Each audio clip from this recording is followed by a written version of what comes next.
আসসালামু আলাইকুম। আজকে আমরা শুরু করব হলো পলিক্লোনাল অ্যান্টিবডি। এখন পলিক্লোনাল অ্যান্টিবডি কি?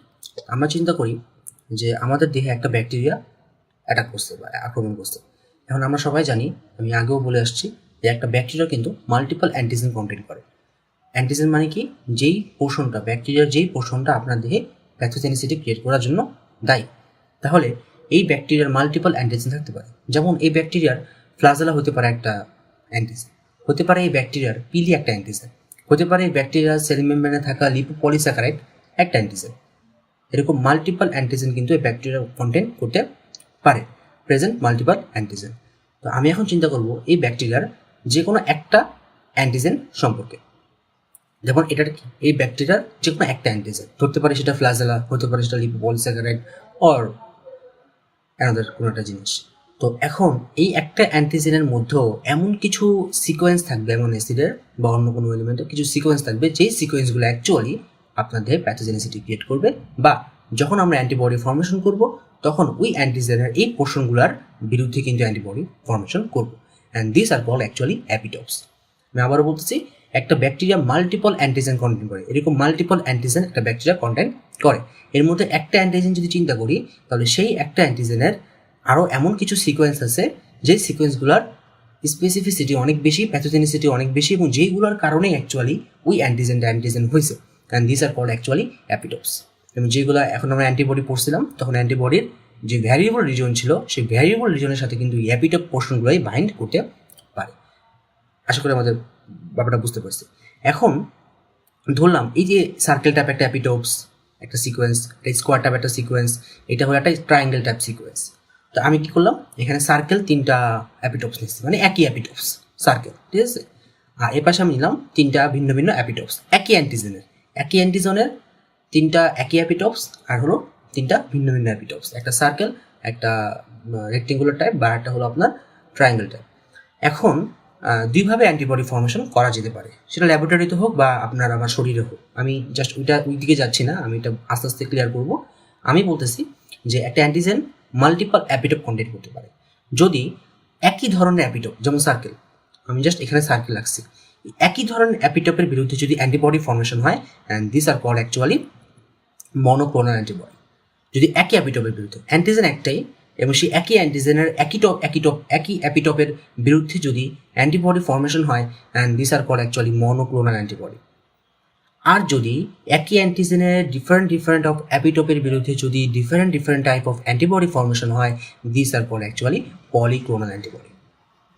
এখানে দুইটা ইম্পর্টেন্ট জিনিস, যে অ্যান্টিজেন একটাই হবে, ব্যাকটেরিয়া মাল্টিপল অ্যান্টিজেন কন্টেন্ট করতে পারে, বাট সে ব্যাকটেরিয়ার একটা অ্যান্টিজেনের বিরুদ্ধে যত ধরনের অ্যান্টিবডি ফর্মেশন হয়, this are called actually polyclonal antibody.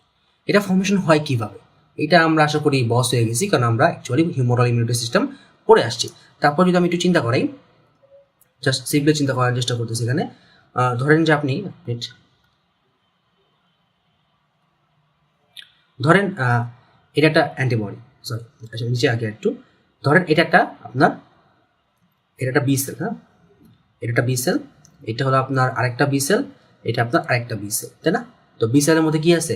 VCR আছে, আর বি সেল হিসেবে কি আছে? অবশ্যই অ্যান্টিবডি আছে। আমরা পড়ছিলাম কিন্তু মূলত আইজিডি আর আইজিজি অ্যান্টিবডি থাকে, এরকম অ্যান্টিবডি আছে। তাহলে এই অ্যান্টিজেনটা আপনার আসলো। এখন এই অ্যান্টিজেনের তিন রকমের অ্যাপিটপ আছে। ধরলাম এই বি সেলটা, এটা হলো বি ওয়ান সেল, এটা হলো আপনার বি টু সেল, এটা আপনার হলো বি থ্রি সেল, ঠিক আছে। এই পেনটা একটু খারাপ আসলে, হ্যাঁ, তো একটু লেখাগুলো হবে, আমি মুখে মুখে বলতেছি। এটা বি ওয়ান সেল, এটা বি টু সেল, এটা বি থ্রি সেল, তিনটা different type of B cell. কিসের ভিত্তিতে বলতেছি? কারণ এই বি সেলটা আপনার হলো ধরলাম যে ট্রায়াঙ্গুলার অ্যাপিটপটাকে রিকগনাইজ করতে পারে, আর এই বি টু সেলটা বললাম যে square type of antigen actually না, অ্যান্টিজেন তো একটাই, অ্যাপিটপকে রিকগনাইজ করতে পারে। আর এই বি থ্রি সেল যেটা আছে, সেটা কিন্তু আমি বললাম যে সার্কেল টাইপ অফ অ্যাপিটপটাকে রিকগনাইজ করতে পারে। একই অ্যান্টিজেনের তিনটা অ্যান্টিজেন ধরি, যেটা অ্যান্টিজেন, হ্যাঁ, এটা অ্যান্টিজেন, এটা হলো অ্যান্টিজেন, কিন্তু একই অ্যান্টিজেনের তিনটা ডিফারেন্ট অ্যাপিটপ তিনটা বি সেলকে অ্যাক্টিভেট করলো, এই জন্য B one B two B three করলো। তার মানে যখন এই বি সেলটা পরবর্তী ক্লোনাল এক্সপানশন ঘটবে, আমরা সবাই ভালো মতো জানি এগুলো হিউমারাল ইমিউনিটি সিস্টেমের মাধ্যমে, তখন কিন্তু এইটা যে ধরনের প্লাজমা সেল তৈরি করবে সেটা একরকমের হবে, প্লাজমা ওয়ান সেল, এইটা যেরকম তৈরি করবে এটা হবে কি প্লাজমা 2 সেল, আর এইটা যেরকম তৈরি করবে this are called actually plasma 3 cell. এবং এই প্লাজমা সেল থেকে এক ধরনের অ্যান্টিবডি ফর্মেশন হবে, ধরলাম এটা হলো রেডটা, এই যে রেডটা, আর এই প্লাজমা 2 সেল থেকে হবে আপনার গ্রিন অ্যান্টিবডিটা, আর এই প্লাজমা 3 থেকে হবে ইয়েলো অ্যান্টিবডিটা, এই যে green and yellow, and this are called actually polyclonal antibody. তো স্বভাবতই আমাদের দেহে পলিক্লোনালটাই অ্যান্টিবডিটাই বেশি ফর্মেশন হয়। হ্যাঁ, তো পলিক্লোনাল অ্যান্টিবডির সুবিধা অসুবিধা সবই আছে, বাট আমরা এটা বুঝতে পারতেছি যে পলিক্লোনাল অ্যান্টিবডিগুলো ডিফারেন্ট, একই অ্যান্টিজেনের ডিফারেন্ট অ্যাপিটোপের বিরুদ্ধে তৈরি হওয়া অ্যান্টিবডি। আর মনোক্লোনাল নিয়ে আমাদের সামনে লেকচার আসবে, বাট মনোক্লোনালটাই আমাদের খুবই গুরুত্বপূর্ণ একটা অ্যান্টিবডি, একই অ্যাপিটোপের বিরুদ্ধে এটা কাজ করে। এখানে যেটা ইম্পর্টেন্ট যদি প্যারামিটার বলি যে দুইটা সুবিধা আসলে কি, মানে আপনার কাছে কি মনে হচ্ছে একটু পজ করে চিন্তা করেন যে দুইটা মনোক্লোনাল, একটা মনোক্লোনাল অ্যান্টিবডি আর একটা হলো পলিক্লোনাল অ্যান্টিবডি, এই দুইটার মধ্যে আসলে আপনার কাছে কোনটা সুবিধাজনক মনে হচ্ছে? আমার কাছে দুইটাকেই সুবিধাজনক, দুইটাকে অসুবিধাজনক লাগতেছে। তো প্রথমে হলো যে পলিক্লোনাল অ্যান্টিবডির সুবিধা কি এবং মনোক্লোনাল অ্যান্টিবডির সুবিধা আসলে কি। মনোক্লোনাল অ্যান্টিবডি দেখেন একটা অ্যাপিটোপের সাথেই সে বাইন্ড করতে পারতেছে, জাস্ট সার্কেল, না হয় সেটা স্কোয়ার, না হয় সেটা ট্রায়াঙ্গেল। তার মানে এটা স্পেসিফিসিটি বা নির্দিষ্টতা এটা অনেক বেশি, অনেক হাই, কারণ সে মাত্র একটা অ্যাপিটোপকে বাইন্ড করতে পারে। তার মানে আমি যখন একটা মনোক্লোনাল অ্যান্টিবডি প্রডিউস করবো ল্যাবের মধ্যে এবং সেটা যদি আপনাকে ইনজেক্ট করে দিই, না আমার উদ্দেশ্য যদি হয় ধরো এটা ক্যান্সার সেল, এবং সেই ক্যান্সার সেলের জাস্ট এই সার্কেল অ্যাপিটপটাই জাস্ট প্যাথোজেনিসিটি ক্রিয়েট করে বা ক্যান্সার সেলকে রেপ্লিকেট করতে সাহায্য করে। তা আমার উদ্দেশ্য হলো ক্যান্সার সেলের গ্রোথকে কমিয়ে দেওয়া, তখন আমি কি করবো, এই জাস্ট সার্কেল এই অ্যাপিটপটাকেই ডিস্ট্রয় করতে চাইবো। তখন আমার উদ্দেশ্য হবে এই সার্কেল অ্যাপিটপের বিরুদ্ধে অ্যান্টিবডি ফর্মেশন করা, জাস্ট একটা অ্যাপিটপের বিরুদ্ধে, and this call actually monoclonal antibody. এখানে কিন্তু মনোক্লোনাল অ্যান্টিবডির প্রয়োগটা আসে, এবং বর্তমানে অনেক ড্রাগ আমরা মানে বা আমাদের যে ভবিষ্যৎ আমরা কিন্তু মনোক্লোনাল অ্যান্টিবডি নিয়ে সামনে আগাচ্ছি অ্যাকচুয়ালি, ঠিক আছে? ওইটা নিয়ে আমরা ডিটেলস আলোচনা করবো সামনের লেকচারগুলোতে। আর পলিক্লোনাল অ্যান্টিবডি কিন্তু স্পেসিফিসিটি কম, কারণ এটা কিন্তু মাল্টিপল অ্যাপিটোপের বিরুদ্ধে ফর্মেশন হয়, তাই না? কিন্তু এটা অ্যাফিনিটি বেশি, কারণ একটা অ্যান্টিজেনকে খাপ করে ধরতে কে ভালো পারবে, পলিক্লোনাল নাকি মনোক্লোনাল? অবশ্যই পলিক্লোনাল, কারণ একটা অ্যান্টিজেনের 3 দিক দিয়ে ধরবে হলে এই অ্যান্টিবডিগুলো, আর মনোক্লোনাল জাস্ট এক দিক দিয়ে ধরবে। এই জন্য অ্যাফিনিটি কিন্তু পলিক্লোনাল অ্যান্টিবডির বেশি, এটা কিন্তু অ্যাফিনিটি বেশি, আর এটা কিন্তু স্পেসিফিসিটি বেশি, হবে বরাবর, আপনারা সবাই বুঝতে পারছেন। এটার স্পেসিফিসিটি বেশি, এটার অ্যাফিনিটি বেশি। তো দুইটার কিছু সুবিধা অসুবিধা আছে, এগুলো নিয়ে আমরা আলোচনা করবো সামনে, বাট আমি আশা করি বুঝতে পেরেছি যে পলিক্লোনাল অ্যান্টিবডি কীভাবে ফর্মেশন হয় আর মনোক্লোনাল কীভাবে ফর্মেশন হয়। সবার উদ্দেশ্য একটা অ্যান্টিজেনকে টার্গেট করা, বাট একটা অ্যান্টিজেনের মাল্টিপল অ্যাপিটোপের বিরুদ্ধে তৈরি হয় পলিক্লোনাল অ্যান্টিবডি, আর একটা অ্যান্টিজেনের একটা অ্যাপিটোপের বিরুদ্ধে তৈরি হয় monoclonal antibody. Then production of polyclonal antibody, তাই না? যে পলিক্লোনাল অ্যান্টিবডিকে আমরা কীভাবে প্রোডাকশন করতে পারি, এটার প্রোডাকশন একদম easy compare to monoclonal antibody. তো এটা তেমন কিছুই না, আমি যদি এখানে যেটা দিয়ে দিয়েছি, প্রথমে আপনি কী করবেন, ধরেন একটা অ্যান্টিজেন, অ্যাটিনিউটেড অ্যান্টিজেন, ধরেন আপনার যে আগের স্লাইডে আমি দেখিয়ে আসলাম, ধরেন এই অ্যান্টিজেনটাই, হ্যাঁ, এই অ্যান্টিজেনটাকে আপনার একটু অ্যাটিনিউটেড করে, একটু আপনার দুর্বল করে, এবং হলো আপনার কিছু অ্যাডজোভেন্ট ইউজ করা হয় যেগুলো ইমিউনি রেসপন্স বাড়ায় আর কি, আমি ওদিকে চাচ্ছি না। ধরেন ওই অ্যান্টিজেনটাকে আপনি কী করলেন, একটা rabbit or sheep or goat, হ্যাঁ, এগুলোর মধ্যে ইনজেক্ট করে দিলাম, ঠিক আছে? একটা অ্যান্টিজেন ইনটু র্যাবিট, তখন কী করবে, র্যাবিটের দেহে হিউমারাল ইমিউনিটি সিস্টেম অ্যাক্টিভেট হবে, মাল্টিপল বি সেল, ধর এটা B1 and it's B2, it's B1 and it's B2, তো মাল্টিপল বি সেল অ্যাক্টিভেট হবে ফর দ্য মাল্টিপল অ্যাপিটপস, একই অ্যান্টিজেনের মাল্টিপল অ্যাপিটপস, দেখতে পাচ্ছেন এই যে একটা অ্যাপিটপ, এটা একটা অ্যাপিটপ, ট্রায়াঙ্গেল অ্যান্ড স্কোয়ার। তো মাল্টিপল অ্যাপিটপের বিরুদ্ধে যখন অ্যাক্টিভেট হবে তখন মাল্টিপল প্লাজমা সেল অ্যাক্টিভেট তৈরি হবে, তখন multiple plasma cell multiple antibody formation করবে, and this are called actually polyclonal antibody, ঠিক আছে? এখানে আমরা আরও কিছু, এখানে আরেকটা স্টেপ আমরা অ্যাড করতে পারি, সেক্ষেত্রে কিছু করা হয়, যেমন প্রথমে আপনি ইনজেক্ট করলেন র্যাবিটকে, করার পরে সেই র্যাবিটের দিয়ে যখন অ্যান্টিজেন যাবে তখন সেই অ্যান্টিজেনের বিরুদ্ধে কিন্তু কী তৈরি হবে, আপনার বি সেল অ্যাক্টিভেট হবে, বি সেল অ্যাক্টিভেট হওয়ার পরে প্লাজমা সেল অ্যাক্টিভেট হবে, পরবর্তীতে সেখানে অ্যান্টিবডি ফর্মেশন হবে। এই প্রসেসটার পরে আমরা কিন্তু আরেকটা ডোজ দিতে পারি, মানে বুস্টার ডোজ যেটাকে আমরা বলি, তাই না? তো প্রথমবার যখন দিলাম ফার্স্ট এক্সপোজারে তখন কিছু পরিমাণ অ্যান্টিবডি ফর্মেশন হলো, পরবর্তীতে যখন আরেকটা বুস্টার ডোজ দিব তখন কিন্তু অ্যান্টিবডি ফর্মেশন লেভেল আরও দ্বিগুণের বেশি বেড়ে যাবে। আমাদের আশা করি গ্রাফটা মনে আসছে, আমরা কিন্তু ইন ডিটেলস গ্রাফ এঁকেছিলাম যখন আমরা আইজিএম অ্যান্টিবডি পড়ছিলাম, তাই না? প্রথমে যখন আমাদের শরীরে ইনফেকশন হয় তখন প্রথমে আইজিএম অ্যান্টিবডি ফর্মেশন হয়, পরবর্তীতে আইজিএম থেকে ক্লাস সুইচিংয়ের মাধ্যমে আইজিজি হয়, এবং পরবর্তীতে যতবার ওই একই অ্যান্টিজেন আমাদের দেহে প্রবেশ করে তখন কিন্তু আইজিজি অ্যান্টিবডির ফর্মেশন লেভেল আস্তে আস্তে বাড়তে থাকে। আশা করি আমাদের ব্যাপারগুলো মনে আছে। তাহলে এইভাবে আমরা কি করতে পারি, 2টা ডোজের মাধ্যমে আমাদের পলিক্লোনাল অ্যান্টিবডির সংখ্যা বাড়িয়ে ফেলতে পারি।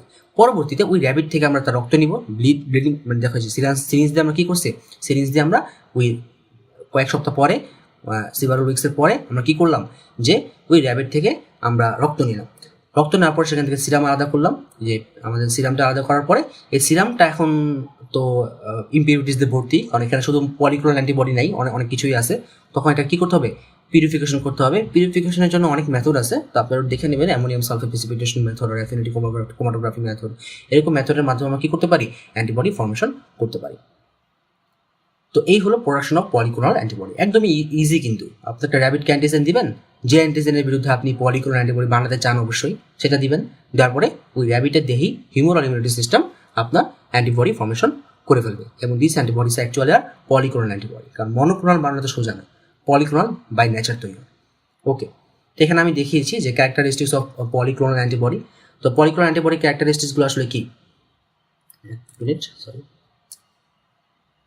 ঠিক আছে। তো characteristic of the polyclonal antibody, যেটা এটা আমি একটু অফ করে দিই।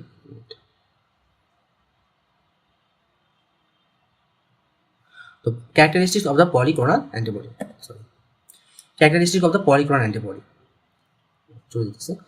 তো মাল্টিপল অ্যাপিটোপ রিকগনিশন যদি বলি, তার মানে কি, এটা অবশ্যই, কারণ একটা পলিক্লোনাল অ্যান্টিবডি কিন্তু তৈরি হয় একই অ্যান্টিজেনের মাল্টিপল অ্যাপিটোপে বেরোচ্ছে, তাই না? তার মানে কি, এটা অ্যাফিনিটি অনেক বেশি, আমি বললাম একটু আগে। তার মানে কি, এই একই পলিক্লোনাল অ্যান্টিবডিগুলো একটা অ্যান্টিজেনকে অনেক টাইটলি বাইন্ড করতে পারে। হেটারোজেনাস নেচার, কারণ একই পলিক্লোনাল অ্যান্টিবডি মানেই হলো অনেক, তাই না? তার মানে একই অ্যাপিটোপের বিরুদ্ধে নয়, মাল্টিপল অ্যাপিটোপের বিরুদ্ধে তৈরি হয়। এই জন্য কি হয়, বাই হেটারোজেনিয়াস নেচার হয়, একই রকম হয় না, আইডেন্টিক্যাল হয় না। কিন্তু স্ট্রং সিগন্যাল প্রোডাকশন, আমরা যখন বিভিন্ন ধরনের অ্যাসে করবো, অ্যান্টিবায়োটিক্স অ্যাসে আর বিভিন্ন ধরনের রিসার্চ করবো, রিসার্চের কাছে দেখবো আমরা পলিক্লোনাল অ্যান্টিবডি ফর্মেশন ইউজ করা হয়ে থাকে। পলিক্লোনাল অ্যান্টিবডি তো ইউজ করলে কি হয়, পলিক্লোনাল অ্যান্টিবডি যখন আপনার মানে রিসার্চ পারপাসে ইউজ করবো, তখন বোঝা যাবে যে আসলে ওই অ্যান্টিজেন কতটুকু আপনার দেহে আছে বা অ্যান্টিজেনের অ্যাক্টিভিটিগুলো কীরকম। হ্যাঁ, কারণ অ্যান্টিজেনের মাল্টিপল অ্যাপিটোপে কিন্তু পলিক্লোনাল অ্যান্টিবডি বাইন্ড করতে পারে। তখন আপনি বুঝতে পারবেন যে ওই অ্যান্টিজেনের কতগুলো অ্যাপিটোপ আছে, তাই না? তার মানে এই জন্য স্ট্রং সিগন্যাল দিবে আপনার গ্রাফের মধ্যে। তো এটাই আর কি। আর হাই সেন্সিটিভিটি মানে অনেকটা ওই অ্যাফিনিটির মতোই অ্যাকচুয়ালি, যে সেন্সিটিভিটি অনেক বেশি, কারণ এটা অ্যাফিনিটি অনেক বেশি অ্যাকচুয়ালি, তাই না? তো সেটা আমরা যদি পড়লে আপনারা বুঝবেন। অ্যান্ড অ্যাডভান্টেজ যদি বলে থাকি, ওই একই কথা, হাই অ্যান্টিজেন, হাই সেন্সিটিভিটি বা high affinity and better recognition of denature protein. দেখা গেছে অনেক সময় অনেক প্রোটিন ভেঙে যায়, ডিনেচার্ড হয়ে যায়, কিন্তু ভাঙার পরেও প্রোটিনের কিছু কিছু অ্যাপিটপ সেফ থাকে বা ভাঙে না, ডিনেচার্ড হয় না। তখন কি করতে পারে, ডিনেচার প্রোটিনের জায়গাও পলিক্লোনাল অ্যান্টিবডি কাজ করতে পারে। কারণ পলিক্লোনাল অ্যান্টিবডি এমন অ্যান্টিবডির মিক্সচার যেখানে মাল্টিপল অ্যাপিটোপের বিরুদ্ধে অ্যান্টিবডি ফর্মেশন করা হয়েছে।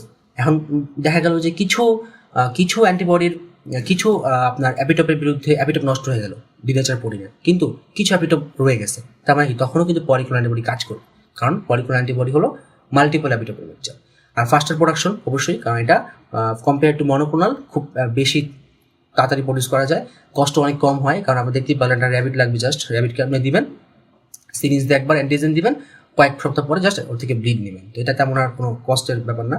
আর effective detection of weak immuno responses, তার মানে যদি যে এখানে বলা হয়েছে যে polyclonal antibodies can effectively detect weakly immunogenic antigen due to their broad epitope recognition. তার মানে অনেকগুলো অ্যাপিটপকে তারা রিকগনাইজ করতে পারে। যদি একটা অ্যাপিটপ উইক হয় বা ওভারঅল অ্যান্টিজেনটা উইক হয়, কিন্তু কী করলো, পলিক্লোনাল অ্যান্টিবডি পুরো অ্যান্টিজেনটাকে খাপ করে ধরলো, পুরো অ্যান্টিজেনটাকে রিকগনাইজ করলো। তার মানে কি, তখন ইমিউনোজেনিসিটি হাই হয়ে যায়। কারণ সে হয়তো খুবই উইক, কিছু কিছু অ্যাপিটপ উইক, কিছু কিছু অ্যাপিটপ স্ট্রং, তখন পলিক্লোন তো সবগুলোকে ধরতে পারতেছে, তো তার জন্য কোনো সমস্যা না। সে কী করে, উইক ইমিউনো রেসপন্সগুলোকেও খুব ভালো ডিটেকশন দেয়। হতে পারে যে এই অ্যান্টিজেনটা খুবই weak to create pathogenicity, but polyclonal antibody ওই অ্যান্টিজেনটাকেও ডিটেকশন করতে পারে, রিকগনাইজ করতে পারে। কিছু ডিসঅ্যাডভান্টেজ আছে, এটা হলো কস্ট অ্যাক্টিভিটি। হতে পারে যে পলিক্লোনাল অ্যান্টিবডি আপনাকে আমি দিলাম, একটা রোগ হয়েছে আপনার, তো আমি কী করলাম, ওই রোগের বিরুদ্ধে আপনার দেহে পলিক্লোনাল অ্যান্টিবডি ইনজেক্ট করলাম। তো আপনার দেহের কিছু এসেনশিয়াল প্রোটিন দেখা গেছে যে, কারণ এটা তো মাল্টিপল অ্যাপিটোপের বিরুদ্ধে তৈরি হয়েছে পলিক্লোনাল অ্যান্টিবডি, তো এরকম হইতে পারে ফিজিওলজিক্যাল সিস্টেমে যে কোনো একটা আপনার দেহের অ্যান্টিজেন, আপনার দেহের যে কোনো একটা এসেনশিয়াল একটা প্রোটিন মলিকুলার স্ট্রাকচার ওই অ্যাপিটোপের সাথে মিলে গেছে। তখন কী হবে, পলিক্লোনাল অ্যান্টিবডি আপনার ওই প্রোটিনটাকে আপনার নষ্ট করে দেবে। আসলে ব্যাপারটা আমরা বুঝতে পারছি যে আপনার দেহের কোনো একটা এসেনশিয়াল প্রোটিন যেটা খুবই আপনার যে জন্য দরকার, সেই অ্যান্টিজেনটার বিরুদ্ধেও কিন্তু বা সেই অ্যান্টিজেন অ্যাকচুয়ালি সেই প্রোটিনটার বিরুদ্ধে কিন্তু আপনার পলিক্লোনাল অ্যান্টিবডি কাজ করতে পারে। This are called actually cross reactivity, যে যেটা দরকার সেটা না করে সে অন্যগুলোর সাথে বাইন্ড করতে পারে, বা আপনি বানিয়েছেন এক অ্যান্টিজেনের জন্য সে আরেক অ্যান্টিজেনকে সাথে বাইন্ড করে ফেলছে, আপনি রেজাল্ট কম পাবেন, অ্যাসে কম পাবেন। ব্যাচ টু ব্যাচ ভ্যারিয়েশন একই কথা, লিমিটেড সাপ্লাই অবশ্যই, কারণ আপনি একটা র্যাবিটকে বারবার দিতে পারবেন না একই অ্যান্টিজেন, তো সে হতে পারে সে মারা যাবে, বা সে বারবার সে পলিক্লোনাল আগের মতো দিবে না। তার মানে একটা র্যাবিটকে আপনি সেখান থেকে আপনি একবারই পেতে পারেন সর্বোচ্চ, বা 2বার পেতে পারেন। তো সেক্ষেত্রে লিমিটেড সাপ্লাই হয়ে যাচ্ছে, বা ল্যাবে প্রডিউস করা একটু মুশকিল, মানে ইজি বাট সাপ্লাইটা লিমিটেড একজন থেকে আর কি। লোয়ার স্পেসিফিসিটি, এটা অবশ্যই তাই না, অ্যাফিনিটি বেশি বাট নির্দিষ্টতা কিন্তু কম। হায়ার ব্যাকগ্রাউন্ড নয়েজ, কারণ কি, কারণ সে মাল্টিপল অ্যাপিটোপকে করতে পারে। দেখা গেছে যার বিরুদ্ধে বানিয়েছি তার বিরুদ্ধে না করে অন্য কোনো অ্যান্টিজেন বা অন্য কোনো প্রোটিনের স্ট্রাকচারও সেম পাইছে, ওইখানে বাইন্ড করে ফেলছে। তো আপনার যে রেজাল্ট, আপনার যে গ্রাফ, সেই গ্রাফ কিন্তু ভালো আসবে না। আর ডিফিকাল্ট টু স্ট্যান্ডার্ডাইজেশন, এটা আমরা আশা করে বুঝি। এবং অ্যাপ্লিকেশন যদি বলি, পলিক্লোনাল অ্যান্টিবডি আমরা মাল্টিপল অ্যাপ্লিকেশন ইউজ করতে পারি, মাল্টিপল জায়গায় ইউজ করতে পারি, যেমন antibody antigen recognition method, ELISA method, then western blotting, protein detection method.